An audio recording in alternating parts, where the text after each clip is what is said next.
My name is Daroko. I'm in for Emmanuel Abuajiriafe. We'll begin from the oil and gas sector. Tullow Oil may start new oil explorations on the 10 field as soon as the maritime border dispute with Ivory Coast is resolved later this year. The move is to help increase production from the country's second biggest oil field.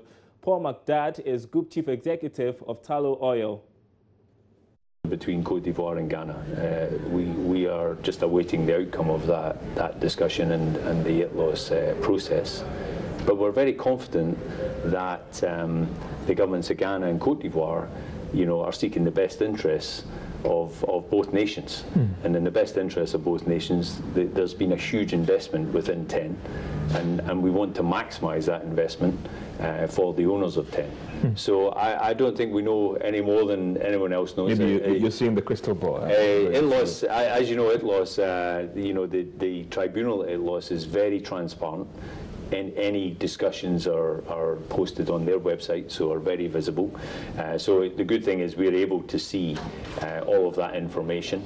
But we are confident that we will be going back to drilling next year. I've been this week in Ghana and here in Accra meeting with the new government, and they reassure me that there'll be an appropriate resolution to the boundary dispute through ITLOS, and we'll be able to move forward. How critical is this to the group in terms of getting past this and going ahead with your strategy and everything? Because I know that you do your own extrapolations and projections, and all these investors are also doing the same thing. Yeah. How critical is the completion or the finalization of this in terms of the group's plan, strategy, and implementing all the things that you have planned to turn around the business?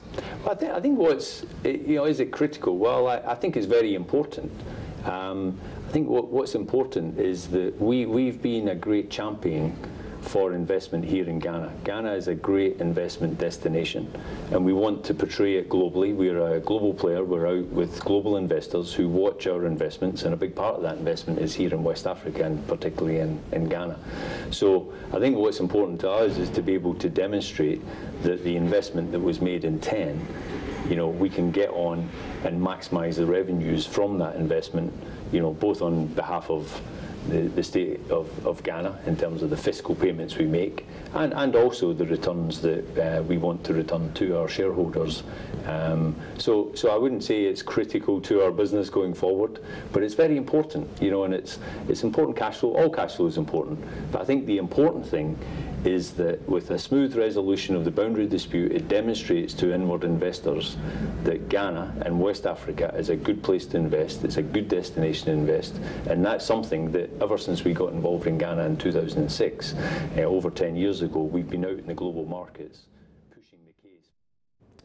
Government must consider reducing the tax burdens on small and medium enterprises to allow more entrepreneurs into the sector. That's the advice from the country manager of non-governmental organization Invest in Africa at a tax training for SMEs in Accra. In an interview with Joy Business, Sam Brandful said Ghanaian entrepreneurs can better grow the economy when they are relieved of such heavy burdens. He made the remarks on the sidelines of a tax training workshop organized for 120 SMEs in Ghana. There's more in this report. Invest in Africa organized the tax training in collaboration with international auditing firm Ernst & Young Africa as part of contributions to the growth of SMEs in Ghana. It is expected to give the participants a better understanding of the new changes in the VAT Act. In an interview after the program, Ghana manager for Invest in Africa Sam Brandful was not too happy with the excessive tax burden on Ghanaian SMEs and urged government to take a second look at the situation. This training is being done in collaboration with EY. Most people know them as Ernst & Young. Clearly from their position as professionals and tax consultants, the view is that we've got too many taxes. The burden that is placed on businesses, particularly SMEs, to fulfill their tax obligations are too onerous, and that by simplifying firstly reducing the number of taxes and simplifying the processes and so on, that compliance will be higher. So I think that's the general view. Some of the participants also shared their thoughts on the training with Joy Business. A lot of it is new to me, and I'm sure most of the other people who also took part in the training saw that a lot are new because the law itself isn't very old. The amendments came into effect only last year, January last year, and a lot of them are really new. And it's important that most of us are introduced to this. The thing is that we don't have time to go through the law as required, but unfortunately, to the fact that you don't know doesn't mean the law will not catch up with you if you flout it. I have some people working for me. It's like a revision of what I'm supposed to do there. But more importantly, the slides that will come, I will often refer to them when anytime I'm in doubt, and obviously it will help me serve effectively as a CEO, because then none of my department heads can bully me, because I will have a fair idea of what is happening. And when we are talking, we'll be talking on the same wavelength. Ken Amwa is one of the facilitators from Ernst & Young. And to teach them the requirements of the new Income Tax Act and to let them know the rigorous and aggressive effects by the government to make sure that they are complying with the Income Tax Act. We explain to them the penalties for non-compliance, and we also help them to do proper accounts as well as ensure they are on the right side of the law. So what stated this seminar or program? IIA has a global agreement with our practice firm Ernst & Young to help SMEs to actually grow their businesses. So as part of our arrangement to ensure that they're also contributing the right taxes to the government.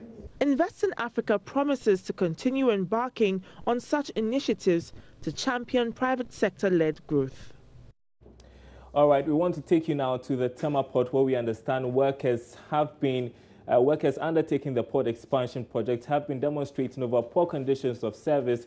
They claim they have been ignored. Now, this is the second time they are protesting, stalling ongoing expansion works at the port. The workers are demanding prompt action from all partners in the port expansion project. Let's go to the phone lines and speak with correspondent Kwame Yanka, who has been following events over there the whole of today. Kwame, we understand that the demonstration has ended. There's been a meeting between the workers and the owners of the managers of the Tema Port Expansion Project. Brief us as to the outcome of that meeting.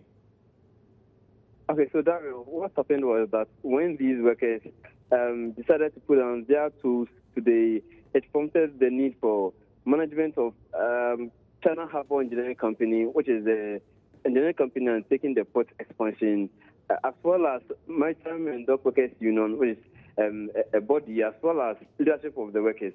Now, though the meeting has ended, we understand there's going to be another meeting tomorrow. Now, what came out of today's meeting was that MDU, that the Maritime and Dock Workers Union, has been asked to put on paper the concerns being raised by the workers. The workers are demanding that they are asking for some allowances to be inspected. Now, risk allowance, TNT, among other things. They believe that even their salary is nothing to write home about. And prompting the second demonstration within a month, there's a need for all stakeholders, as far as the port expansion is concerned, to act with immediate effect. So when MD is able to put on paper these concerns being raised by the workers, it will then be handed over to CHEC, which is China Harbour Engineering Company, which is undertaking the port expansion, before their meeting tomorrow. So tomorrow, MPS, that's the Maritime Port Services, which is also made up of 3 companies, including Ghana Ports and Harbours Authority, will be meeting CHEC as well as MDU. And then on Monday, there's going to be a meeting between Transport Ministry, CHEC, Lene, MDU, as well as the leadership of the workers. All right, Kwame, tell us more about the specific concerns that are being raised by these workers. Okay, so these workers, per the nature of the expansion, they're supposed to dig a bit into the sea waters itself. So you have rocks, among other substances being poured into the sea to what is the bridge.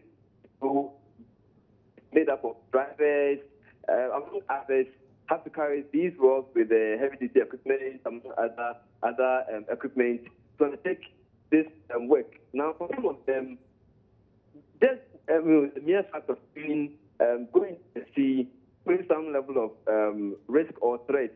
Some of them have one way or the other fallen into the sea, so nobody has died as a result. Those who even undertake underwater explosion, or what they call a term as explosion. Yes, let me put it this way. About them, all these pose some amount of risk to them. Okay, Kwame, just a quick one, and if you could do that briefly for us, what's been the impact on operations at the ports? Have there been any impacts felt over the past few hours that they've been demonstrating? Yes, now there's a deadline to this project. So management believes that if the workers are going to continue demonstrating every now and then the 2019 deadline, the intent delivering the project will not be realized, I should say. Okay. Kwame Yanka, thanks very much indeed. We are moving on now, and micro insurance solutions provider Ayo is confident its new insurance services on MTN's mobile money platform would boost insurance penetration in Ghana. The company has partnered MTN Ghana and Metropolitan Life Insurance to enable subscribers of MTN enjoy insurance cover on their mobile money transactions.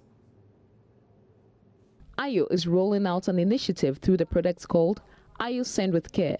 It entitles the sender to 3 times the amount transferred to the beneficiaries over the last 4 months when hospitalized due to an accident or an unfortunate event of death. Speaking to Joy Business after the launch yesterday, Chief Executive Officer at Ayo Holdings, Imran Mohammed, noted this is the part of the initiatives towards making insurance more accessible in Ghana. We're looking at trying to offer a digital insurance solution. And in order to offer a digital insurance solution that can be relevant for everyone, and create a future where everyone uses insurance, we need a partner who can facilitate that. And MTN is by far the best partner in our view on the African continent.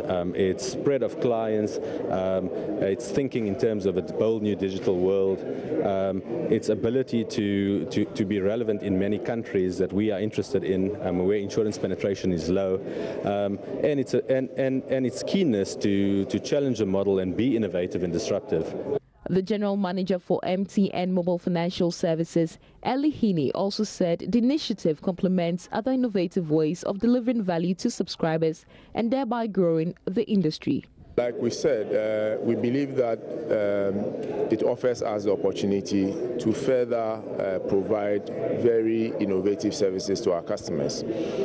Today, customers are able to send money to their loved ones, but in doing so, we also want to add something to the smile, an insurance that covers the person sending the money, so that in any event where there's an accident or there's death, that beneficiary who receives that remittance monthly or weekly can continue to enjoy that support for some time to come. Ayo is a joint venture between MTN Group and MMI Holdings. We are turning to a break now, and distribution of pesticides to spray about 2,000 hectares of farms invaded by army worms has begun in the Ashanti region. It is the first consignment for all districts in the region, considering the extent of destruction of farms by the pests. Prince Apia has more. Fall armyworm invasion has been reported in about 10 countries in Africa, including Ghana, for over 10 months now. Though the fall armyworm season is expected to be over next month, long-term measures are required in affected countries. Almost 330,000 hectares of staple crops, especially maize, are under attack as the Ministry of Food and Agriculture takes steps to deal with it. 4 truckloads of pesticides have arrived in Ashanti region to tackle the spread of the fall armyworm. It is the first consignment of all districts in the wake of the widespread destruction of farms by the pests. Mr. Joseph Falong is Ashanti Regional Director of Agriculture. Of course, it can be controlled using pests and insecticides. As of last week, the reported incidence was low, but it is beginning to grow. Nonetheless, we have received some chemical, thanks to the swift action from the ministry side in Accra. We've received, as of yesterday, we had received close to 4 truckfuls of pesticides, which we are distributing. I'm sure if you go out, you'll notice that the district directors are taking consignments out there for the spraying gangs that have been formed in the various districts to carry out the onslaught on the pests. Don't just look at the size of the trucks. The trucks that have come in with enough material to combat over 2,000 hectares. Yeah, but that is just the first onslaught.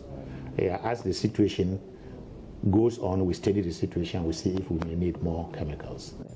Mr. Falong tells Love Business spraying guns have been set up in all districts in Ashanti region to avoid further spread and complexities.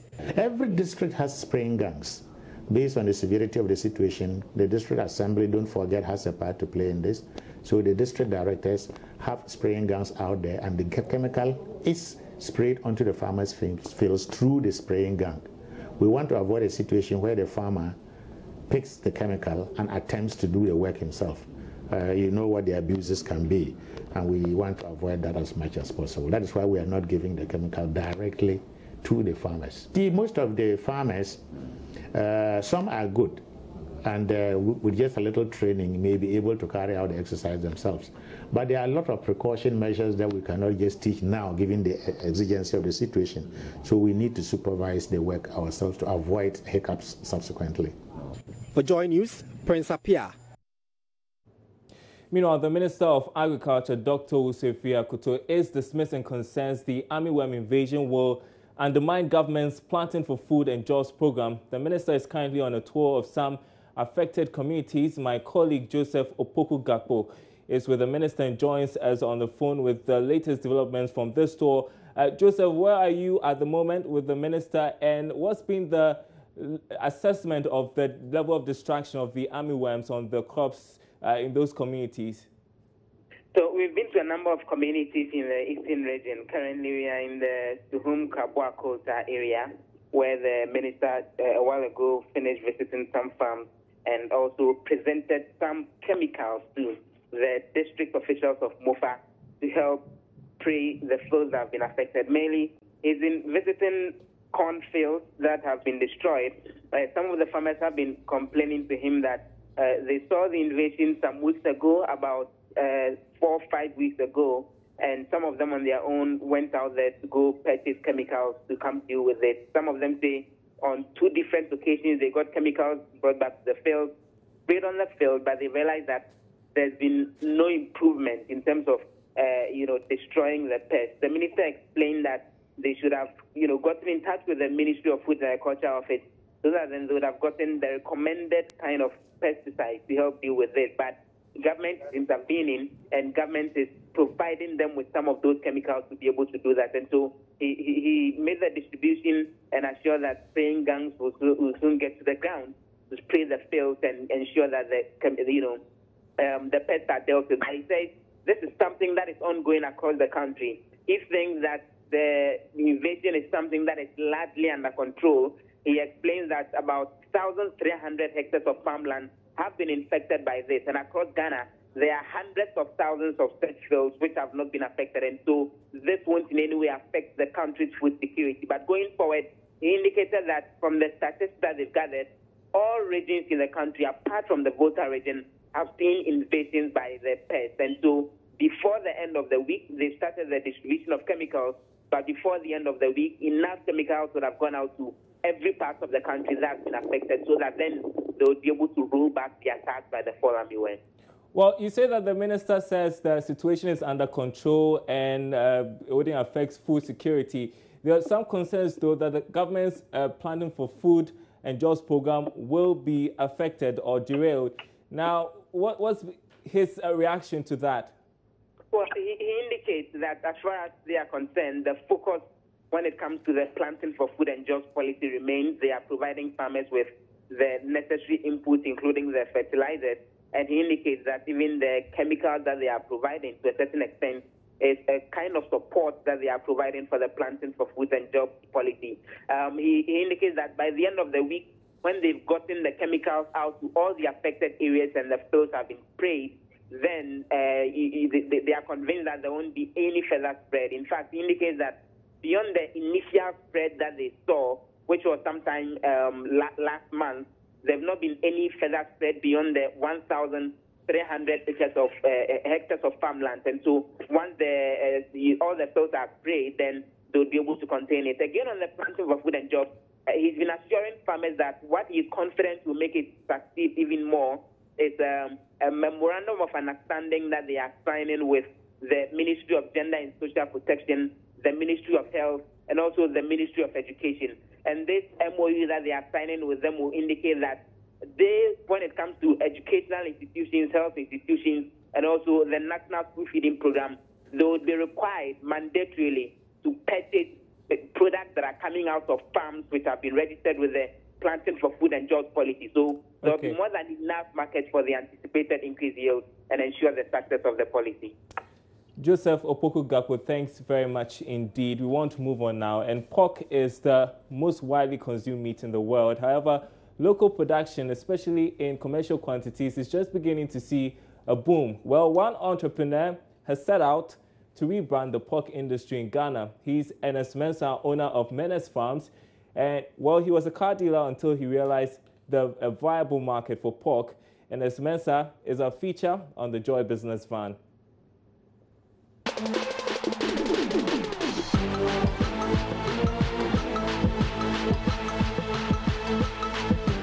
En route to a Kubifa near Bodjas in the central region, we are on our way to Menace Farms, a piggery owned by Ernest Mensah. Operating a piggery was not the original plan of Ernest. He actually was a car dealer, but business was slow. There was a time when, the car business wasn't moving. I was on the internet and I was like looking for what to do next, So I came across some chunk of money, millions being used for importation of food in the country. So I was like, oh, if they are importing all this amount of money, food in the country with millions of dollars, maybe we can sell food too and then we can make some profit. Ernest's quest to explore opportunities in the food business will lead him to discover the potential of pig farming. When I went around, I realized everybody was doing the same thing. People were putting water in. It wasn't to my satisfaction. So I took the bold step, and then through a friend of mine, I went to South Africa to go and study professional pork producing at BTA, for 3 weeks. And then I came, and honestly, it has really helped me. That was a year ago. Ernest wanted to turn around the local pork industry, which is being affected by competition from imported products. He noticed the manner in which pigs were kept locally was a major turn-off. Some of them were like, they go to chop bars, pack feed, like kitchen waste, fufu, leftover fufu and stuff like that. And they give it to the pigs to eat. And when you go there, the place is not clean, no clean water for them. And also, I couldn't stand it. Some of them are very disgusting, So through that, I was like, no, I can't. I want to do mine different. So in fact, when I went to my training, I saw difference. They were doing it on a commercial base and professional level. And that's the same thing I'm practicing here. Ernest started with 10 pigs. Now he has 130 and has sold many. As a startup, Ernest has had to explore other ways of getting his products onto the market.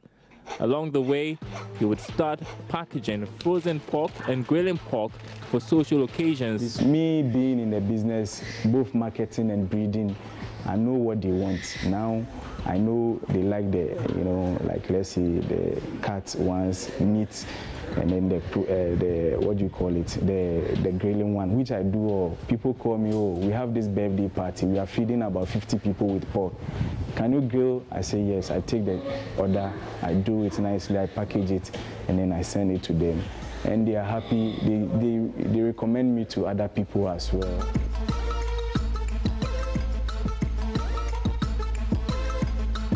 See, this is how we package it. This is fresh pork. This is a kilo. And we can season it also because not everybody knows how to season them, and I know how to do it very well. So I season it for a small fee, in addition to the fresh pork, But how viable is a pork market in Ghana now? There are opportunities, but I would say some of them you have to create them yourself, because the system in this country, for instance, what I saw in, let's say, Germany and in South Africa, is not the same as what I see here. Over there, they have a system like they have a central place where when your pigs are ready for market, the trucks come in, load them and take them to the central abattoir for them to be slaughtered and then sell them to whoever they are selling them to. You have no idea where they are going, you understand? And that way, you can produce more and then you wouldn't fear taking loan to expand your business, you understand? But here, it's different thing. I have to be a breeder, I have to be a butcher, I have to package, I have to grill before I can be able to do or sell, market my. So, and it's working, but it's really tough. It's tough, but Ernest is ready to brave the challenges ahead. His focus now is to grow his business. In future, he wants to export his products to neighboring countries.